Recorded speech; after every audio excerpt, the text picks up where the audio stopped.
Esto es Zona de Lectura, audiocuento. Hoy leeremos un cuento de Armonía Somers, Muerte por alacrán. Tan pronto como surgieron a lo lejos los techos de pizarra de la mansión de veraneo, dispuestos en distintos planos inclinados, los camioneros lograron comprender lo que se estaban preguntando desde el momento de iniciar la carga de la leña. ¿A qué tanto combustible bajo un sol que ablanda los sesos? Los ricos son así, no te calientes por tan poco, que ya tenemos de sobra con los 49 del termómetro, dijo el más receptivo al verano de los dos individuos, mirando de reojo el cuello color uva del otro, peligrosamente hipertenso. Y ya no hablaron más, al menos utilizando el lenguaje organizado de las circunstancias normales.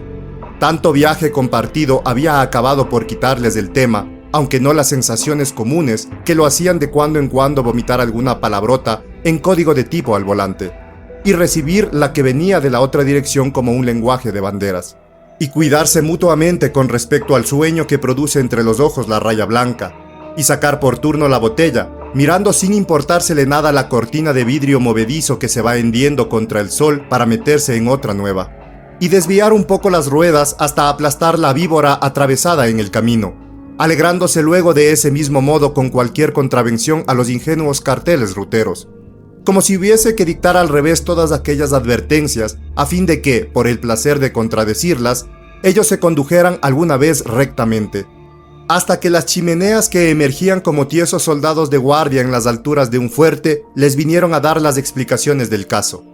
Y ya te lo decía, son ricos, no se les escapa nada, vendrán también en el invierno, y desde ya se están atiborrando de leña seca para las estufas. No sea cosa de dejarse adelantar por nadie, ni siquiera por las primeras lluvias. Pero tenían la boca demasiado pastosa a causa de la sed para andar malgastando la escasa saliva que les quedaba en patentar el descubrimiento. Más bien sería cuestión de hacer alguna referencia a lo otro que venía a sus espaldas, algo de la dimensión de un dedo pulgar, pero tan poderoso como una carga de dinamita o la bomba atómica. No ha dejado de punzarme el hijo de perra durante todo el viaje. Con cada sacudida en los malditos baches, me ha dado la mala espina de que el alacrán me elegía como candidato, dijo el apoplético, no pudiendo aguantar más su angustia contenida y arrojando por sustitución el sudor del cuello que se sacaba entre los dedos. ¿Acabarás con el asunto?, gritó el que iba al volante. Para tanto como eso, hubiera sido mejor renunciar al viaje cuando lo vimos esconderse entre la leña. Como un trencito de juguete, agregó con sadismo, señalando en el aire la marcha sinuosa de un convoy, y capaz de meterse en el túnel del espinazo. El otro se restregó con terror contra el respaldo. Pero agarramos el trabajo, ¿no es cierto? Entonces, con alacrán y todo, tendremos que descargar. Y si el bicho nos encaja su podrido veneno, paciencia. Se revienta de eso y no de otra peste cualquiera, costumbre sonsa de andar eligiendo la forma de estirar la pata. Aminoró la marcha al llegar al cartel indicador. Villa Terese Bastardilla. Entrada. Puso el motor en segunda y empezó a subir la rampa de acceso al chalet, metiéndose como una oruga entre dos extensiones de césped tan rapado, tan sin sexo que parecía más bien el fondo de un afiche de turismo. Dos enormes perros daneses que salieron rompiendo el aire les adelantaron a ladridos la nueva flecha indicadora. Servicios. Más césped sofisticado de tapicería, más ladridos. Hasta que surgió el sirviente, seco, elegante y duro, con expresión hermética de candado, pero de los hechos a cincel para un arcón de estilo. Por aquí, dijo señalando como lo haría un director de orquesta hasta hacia los violines. Los camioneros se miraron con toda la inteligencia de sus kilómetros de vida. Uno de los daneses descubrió la rueda trasera del camión recién estacionado, la olió minuciosamente, orinó como correspondía. Justo cuando el segundo perro dejaba también su pequeño arroyo paralelo, que el sol y la tierra se disputaron como estados limítrofes. Los hombres saltaron cada cual por su puerta, encaminándose a la parte posterior del vehículo. Volvieron a entenderse con una nueva mirada. Aquello podía ser también una despedida de tipo emocional, por lo que pudiera ocurrirles separadamente, al igual que dos soldados con misión peligrosa. Pero esos derroches de ternura humana duran poco, por suerte. Cuando volvió el mucamo con dos grandes cestos, los hombres que se habían llorado el uno al otro ya no estaban a la vista.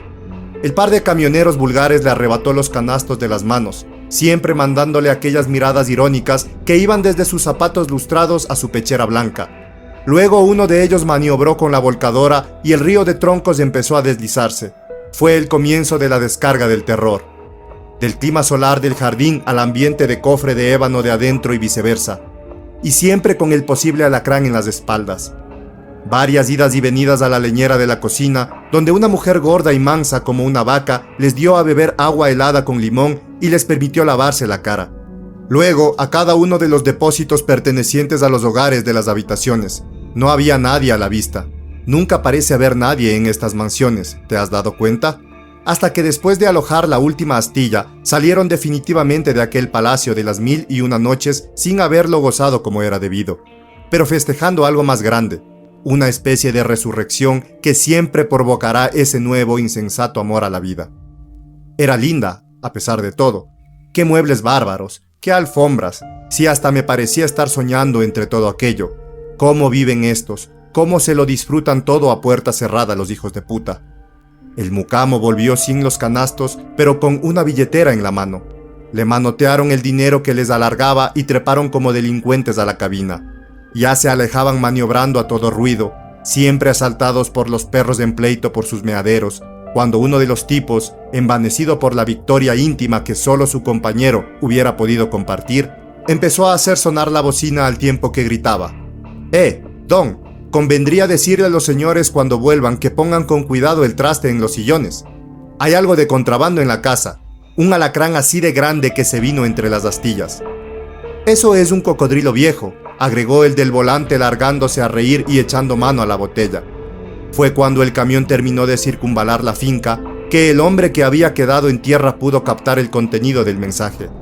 Aquello que desde que se pronuncia el nombre es un conjunto de pinzas, patas, cola, estilete ponzoñoso, era lo que le habían arrojado cobardemente las malas bestias como el vaticinio distraído de una bruja, sin contar con los temblores del pobre diablo que lo está recibiendo en pleno estómago. Entró a la mansión por la misma puerta posterior que había franqueado para la descarga, miró en redondo. Siempre aquel interior había sido para él la jungla de los objetos, un mundo completamente estático pero que, aún sin moverse, está de continuo exigiendo, devorándose al que no lo asiste. Es un monstruo lleno de bocas, erizado de patas, hinchado de acerrín y crines, con esqueleto elástico y ondulado por jivas de molduras. Así, ni más ni menos, lo vio el mismo día del nacimiento de la pequeña Terese. También el de su llegada a la casa y su toma de posesión con un poco de asco a causa de ciertos insoportables berridos. De pronto, y luego de 14 años de relativa confianza entre él y las cosas, viene a agregarse una pequeña unidad, mucho más reducida en tamaño que las miniaturas que se guardan en la vitrina de marfiles, pero con movimiento propio, con designios tan elementales como maléficos. Y ahí, sin saber él expresarlo, y como quien come la fruta existencial y mete diente al hueso, toda una filosofía, pero cuando no se la puede digerir ni expulsar por más que se forcejee. El alacrán que habían traído con los leños estaba allí de visita, en una palabra, un embajador de alta potencia sin haber presentado sus credenciales, solo el nombre y la hora, y el desafío de todos lados y de ninguno. El hombre corrió primeramente hacia el subsuelo, en uno de cuyos extremos estaba ubicada la leñera recién embutida.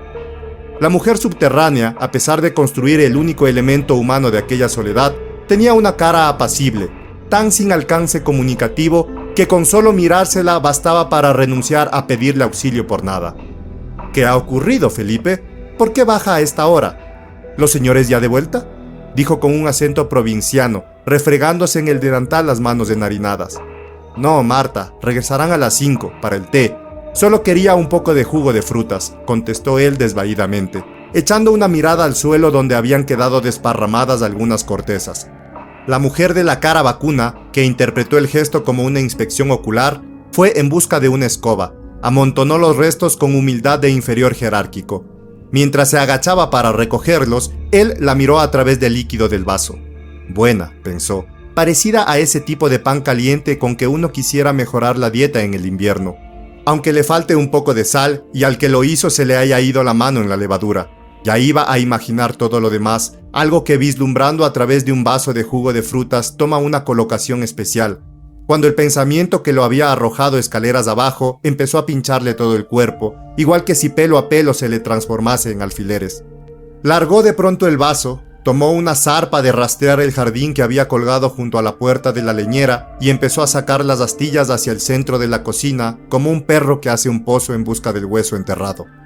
A cada montón que se le venía de golpe, evidentemente mal estivado por la impaciencia de los camioneros, daba un salto hacia atrás separando las piernas, escudriñaba el suelo. Así fue como empezó a perder su dignidad de tipo vestido de negro. El polvo de la madera mezclado con el sudor que iba ensuciando el pañuelo lo transformaron de pronto en algo sin importancia. Un maniquí de esos que se olvidaron de subastar en la tienda venida a menos. Pero qué otro remedio, debía llegar hasta el fin. Pasó por último la zarpa en el piso del depósito, luego miró la cara de asombro de la cocinera. A través del aire lleno de partículas ya no era la misma que en la transparencia del jugo de frutas. Pero eso, la suciedad de la propia visión, es algo con lo que nunca se cuenta, pensó, en el momento en que las cosas dejan de gustarnos. Escupió con asco a causa de todo y de nada. Se sacudió con la mano el polvo del traje y empezó a ascender la escalera de caracol que iba al hall de distribución de la planta principal. Volvió a mirar con desesperanza el mundo de los objetos, desde los zócalos de madera a las vigas del techo, casualmente lustradas color alacrán, desde las molduras de los cofres a las bandejas entreabiertas de algunos muebles. El campo de maniobras de un huésped como aquel era inmenso. Quedaba aún la posibilidad de mimetismo en los dibujos de los tapices, en los flecos de las cortinas, en los relieves de las lámparas. Cierto que podía dilatarse la búsqueda hasta el regreso de la gente, pero ¿a título de qué? Si ha estallado una epidemia no se espera al ministro de Salud que anda de viaje para pelear contra el virus, aunque sea a garrotazos, y sin que se sepa dónde está escondida la famosa hucha pública. Así pues, para no morir con tal lentitud, decidió empezar a poner del revés toda la casa. Había oído decir que el veneno del escorpión, con efectos parecidos al del curare, actuaba con mayor eficacia según el menor volumen de la víctima. Animales inferiores, niños, adultos débiles. Vio mentalmente a la joven Therese debatiéndose en la noche luego de la punzada en el tobillo, en el hombro. Primeramente, al igual que bajo el veneno indígena, una breve excitación, un delirio semejante al que producen las bebidas fermentadas. Luego la postración, acto seguido la parálisis. Fue precisamente la imagen de aquel contraste brutal, la exasperante movilidad de la criatura en su espantosa sumisión a la etapa final del veneno, lo que rompió sus últimas reservas lanzándolo escaleras arriba hacia el pasillo en que se alineaban las puertas abiertas de los dormitorios. Aún sabiéndolo vacío, entró en el de la niña con timidez. Siempre había pisado allí con cierto estado de desasosiego, primeramente a causa de que las pequeñas recién nacidas suelen estar muchas veces desnudas. Después, a medida que las pantorrillas de la rubia criatura fuesen cambiando de piel, de calibre, de temperamento, en razón de que no estuviera ya tan a menudo desvestida. Así, mientras se trazaba y ejecutaba el plan de la búsqueda, en primer término, alfombra vuelta y revisada prolijamente, empezó a recrear la misteriosa línea de aquel cambio. Desde muy tierna edad acostumbraba ella a echársele al cuello con cada comienzo de la temporada. Luego cortinas vistas del revés, por si acaso, pero alterándose cada año desde el color y la consistencia del pelo. Colcha vuelta, almohadas, a la chifladura de los peinados. Finalmente, este último verano y apenas unos días antes, había percibido junto con el frenético abrazo de siempre al mucamo soltero, las redondas perillas de unos senos de pequeña hembra sobre su pechera almidonada. Desde luego, pues, que le estaría ya permitido a él estremecerse secretamente, sábanas arrancadas de 2 tirones violentos. Aquella oportunidad de conmoverse sin que nadie lo supiera era una licencia que la misma naturaleza le había estado reservando por pura vocación de alcahueta centenaria que prepara chiquillas inocentes y nos las arroja en los brazos. Bueno, tampoco en la cama revisada hasta debajo del colchón que ha volado por los aires, ni entre los resortes del elástico. De pronto, desde la gaveta entreabierta de la cómoda, una prenda rosada más parecida a una nube que a lo que sugiere su uso. Era la punta del hilo de su nuevo campo, y fue allí, debajo de otras nubes, de otras medusas, de otras tantas especies infernales de lo femenino, que el color infamante del animal se le apareció concretamente. Con el asco que produce la profanación, se abalanzó sobre el intruso, pero la cosa no era del estilo vital de un alacrán que mueve la cola, sino el ángulo de una pequeña agenda de tapas de cuero de cocodrilo que ostentaba el sello dorado de la casa del progenitor. Gunther, negocios bursátiles, de las que obsequian cortésmente a fin de año. Retuvo un momento con emoción aquella especie de amuleto infantil, al igual que si hubiera encontrado allí una pata de conejo, cualquier cosa de esas que se guardan en la edad de los fetiches. Tonterías de chiquilla, una agenda entre las truzas y los pequeños sostenes. De pronto, los efluvios de tanta prenda que va pegada al cuerpo, un cuerpo que ya tiene tetillas que le perforan a uno sus pecheras, lo inducen a entreabrir en cualquier página, justamente donde había algo más garrapateado a lápiz y con la fecha del día de llegada. Hoy, maldita sea, de nuevo en la finca, qué aburrimiento, dejar a los muchachos, interrumpir las sesiones de baile, el copetín de los 9 ingredientes inventado por los 9. Pero no niegues, Terese, que te anduvo una cosa brutal por todo el cuerpo al abrazar este año a Felipe. Y pensar que durante tanto tiempo lo apretaste como a una tabla. Recordar el asunto esta noche en la cama. En todo caso, las píldoras sedantes recetadas por el Dr. O, mejor no tomarlas y ver hasta dónde crece la marea. Y no olvidarse de poner el disco mientras dure. Un concierto de varios relojes empezó a hacer sonar las 4 de la tarde. El hombre dejó caer la pequeña agenda color alacrán sobre el suelo. Justamente volvió a quedar abierta en la página de la letra menuda. La miró desde arriba como a un sexo. Con esa perspectiva, pensó, con que habrían de tenerlos ante sí los médicos tocólogos, tan distinta a la de los demás mortales. No había astillas en la habitación. La niña, que odiaba las estufas de leña porque eran cosas de viejo, según sus expresiones, guardaba un pequeño radiador eléctrico en el ropero. Cuando, rígido y despedido de las cosas como sonámbulo, llegó al sitio del pasillo donde el señor Gunther tenía ubicado su dormitorio, aún seguían las vibraciones de las horas en el aire. Se apoyó contra el marco de la puerta antes de entrar de lleno a la nueva atmósfera. ¿Cómo sería? ¿Cómo será en una niña? Masculló sordamente. Agendas abiertas, una marea de pelo rubio sobre la almohada, el disco insoportable que había oído sonar a medianoche en la habitación cerrada. Empezó por fin a repetir el proceso de la búsqueda. 1 millar de escorpiones con formas de diarios íntimos iban saltando de cada leño de la chimenea. Esta sí repleta, como con miedo de un frío mortal de huesos precarios, hasta tener la sensación de que alguno le ha punzado realmente. No sabría decir ni dónde ni en qué momento, pero como una efectividad de aguja maligna. Deshizo rabiosamente la cama, levantó las alfombras, arrojó lejos el frasco de píldoras somníferas que había sobre la mesa de noche, cuando el cofre secreto embutido tras un cuadro y cuya combinación le había sido enseñada por el amo en un gesto de alta confianza, le sugirió desviar la búsqueda. Nunca hasta entonces los atados de papeles alineados allí dentro le hubieran producido ningún efecto. Pero ya no era el mismo hombre de siempre, sino un moribundo arrojado a aquel delirio infernal por 2 tipos huyendo en un camión después de echarle la mala peste. Quitó el cuadro, puso en funcionamiento la puerta de la caja de seguridad, introdujo la mano hasta alcanzar los documentos cuidadosamente etiquetados. Quizás, masculló, si es que el maldito alacrán me ha elegido ya para inocularme su porquería, encuentre aquí el contraveneno de un legado a plazo fijo. No sea cosa de largarse antes sin saberlo. Y del agujero de la pared comenzó a fluir la historia negra de los millones de Gunther Negocios de Bolsa, novelescamente ordenada por capítulos.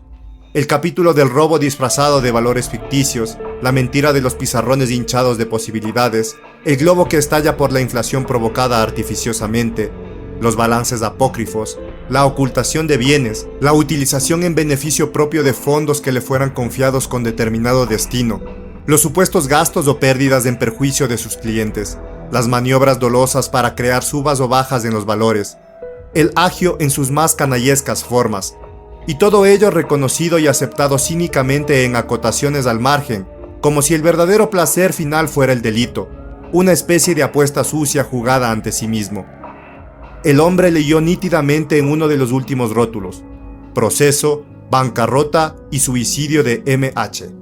Antes de internarse en la revelación, rememoró al personaje escondido tras las iniciales. Fue en el momento en que le veía durante una de las famosas cenas de la finca, tratando de pinchar la cebollita que escapara por varias veces a su tenedor, lo que todo el mundo festejó con explosiones de risa, cuando la historia del desgraciado M.H., contada por Gunther Negocios, empezó a surgir de aquellos pagarés, de aquellos vales renovados, de aquellos conformes vencidos, de aquellas cartas pidiendo clemencia, hasta llegar al vértice de la usura, para terminar en la ejecución sin lástima. Luego, modelo de contabilidad, el anfitrión de la Villa Terese, registrando el valor de las flores finales, esas que un hombre muerto ya no mira ni huele, pero quedaría siempre sin relatar lo de la cebollita en vinagre, pensó como un testigo que ha vivido una historia que otro cuenta de oído. Entonces se evocó a sí mismo dejando la botella añeja que traía envuelta en una servilleta y, como buen conservador de alfombras, agachándose a buscar bajo la mesa lo que había caído. Allí, entre una maraña de bajos de pantalones, pies de todos los tipos, encontró la pierna de la esplendente señora de Ganter Negocios enlazada con la del amigo MH, o mejor, la pierna del hombre entre las de ella, que se movía en una frotación lenta y persistente como de rodillos pulidores. Cuando él volvió a la superficie con la inocua esferita embebida en ácido, le pareció ver salir del cráneo pelado del señor de las grandes operaciones bursátiles algo parecido al adorno de un tapiz de la sala, el de la cacería de los ciervos. Aunque ahora, atando todos los cabos sueltos, el hombre de la cabeza con pelo negro, ya insinuándose al gris que gusta a las mujeres, estuviera también en aquellos bosques de la ruina perseguida por los perros Ganter, arrinconado, con su propia pistola apuntándose a las bellas sienes encanecidas. Formas de muerte, dijo, mientras seguía buscando el alacrán entre los historiales y sintiendo multiplicar sus agujas por todo el cuerpo. Dejó ya con cierta dificultad la habitación alfombrada de papeles. La cosa, si es que lo era verdaderamente, parecía andarle por las extremidades inferiores, pues cada paso era como poner el pie en un cepo que se reproduce, pero con la ventaja de estar libre aún de la mitad del cuerpo hacia arriba, contando con los brazos para manejarse y el cerebro para dirigirlos. Finalmente el cuarto de la mujer, la gran Teresa, como él la había llamado mentalmente para diferenciarla de la otra. Al penetrar en su ambiente enrarecido de sensualidad, se le dibujó tal cual era, pelirroja, exuberante y con aquel despliegue de perfumes infernales que le salían del escote, de los pañuelos perdidos. Casi sin más fuerza que para sostenerse en pie, empezó a cumplir su exploración para la que había adquirido ya cierto ejercicio. En realidad, eso de deshacer y no volver nada a su antiguo orden era mantener las cosas en su verdadero estado, murmuró olfateando como un perro de caza el dulce ambiente de cama revuelta que había siempre diluido en aquella habitación, aunque todo estuviera en su sitio. La mujer lo llevaba encima, era una portadora de alcoba deshecha como otros son de la tifoidea, pero había que intervenir también allí, a pesar de todo. Con sus últimas reservas de voluntad, abrió cajón por cajón, maleta por maleta, y especialmente un bolso dejado sobre la silla. La agenda de cocodrilo de Ganter Negocios, pero sin nada especial, a no ser ciertas fechas en un anotador. Calendario erótico con el que alguien más entendido que él trazaría una gráfica del celo femenino. Luego, otro capítulo, pero simplemente de horas. Nada para el remate final de MH. Aquellas horas habrían sido detenidas por la barrera negra. Después, a pesar de utilizarse los mismos símbolos, tomarían estos otra dirección, como aves migratorias hacia un nuevo verano, y paz sobre el destino de los seres mortales. Apeló nuevamente a sus restos de energía para volver con el historial del hombre de la caepulla, desparramar los documentos sobre la cama de la mujer como un puñado de alfileres o la carga microbiana de un estornudo. Y todo listo, al menos antes de su inminente muerte propia. No estaba en realidad seguro de nada, si picadura de alacrán, si las uñas de la pequeña Terese en sus escalas solitarias, si apéndices córneos del gran burgués que repartía agendas finas a su clientela, o si sencillamente el efluvio como último extremo reptar hasta el subsuelo donde vivía la mujer vacuna, el único baluarte de humanidad que quedaba en la casa. No, no es imposible, debe llegar de pie. Un inmundo alacrán o todos los alacranes de la mansión señorial constituyen algo demasiado ínfimo en su materialidad para voltear a un hombre como él, que ha domado las fieras de los objetos de la sala, o que ha descubierto el universo autónomo y al revés de las piernas bajo las mesas con la misma veracidad de un espejo en el suelo. Justamente cuando empezó a desnudarse en medio de la cocina para que ella lo revisase desde el pelo a las uñas de los pies, Marta, han traído un alacrán entre la leña, no me preguntes nada más. Fue que ocurrió en el mundo la serie de cosas matemáticas, esta vez con cargo al espejo del cielo, el único que podría inventariarlas en forma simultánea, dada su postura estratégica. 1. El ladrido doble de los daneses anunciando la llegada del coche. 2. Las 5 de la tarde en todos los relojes. 3. El chofer uniformado, gorra en mano, que abrió la portezuela para que ellos bajasen. En esa misma instancia se oían los gritos de la niña Terese anulando los ladridos. trenzándose con la vibración que las horas habían dejado por el aire tenso. Felipe, amor mío, aquí estamos de nuevo. ¿Qué hiciste preparar para el té? Traigo un hambre atroz de la playa. 4. Él entrevió unos senos en forma de perilla girando en los remolinos de la próxima marea, entre la epilepsia musical del disco a prueba de gritito de derrumbes íntimos, y cayó desvanecido de terror en los brazos de la fogonera. En ese preciso minuto, formando parte de la próxima imagen número 5, la que el propio hacedor de los alacranes se había reservado allá arriba para el goce personal, un bicho de cola puntiaguda iba trepando lentamente por el respaldo del asiento de un camión fletero, a varios kilómetros de la Villa Terese y sus habitantes. Cierto que el viaje de ida y vuelta por el interior del vehículo había sido bastante incómodo. Luego, al llegar al tapiz de cuero, la misma historia. 2 o 3 tajos bien ubicados lo habían tenido a salvo entre los resortes. Pero después estaba lo otro, su último designio alucinante. Quizás a causa del maldito hilo como de marioneta que lo maneja no se sabe desde dónde, empezara a titubear a la vista de los 2 cuellos de distinto temperamento que emergían por encima del respaldo. Nunca se sabe qué puede pensar un pequeño monstruo de estos antes de virar en redondo y poner en función su batería de popa. 6. Sin duda fue en lo que duró esta fatídica opción que la voz de 2 hombres resonó en el aire quieto y abrasado de la tarde. Lo largamos en escombros al tipo de la pechera almidonada. ¿Qué te parece, compañero? Puercos, la caza que se tenían para de vez en cuando. Merecen que un alacrán les meta la púa, que revienten de una buena vez. Hijos de perra. Muerte por alacrán. Armonía Somers, 1963. Si tienes recomendaciones para nuevos cuentos, no olvides comentarlo, dale like, suscríbete y comparte este audiocuento. Puedes apoyar el canal también a través de Patreon. Te dejo el link en la descripción.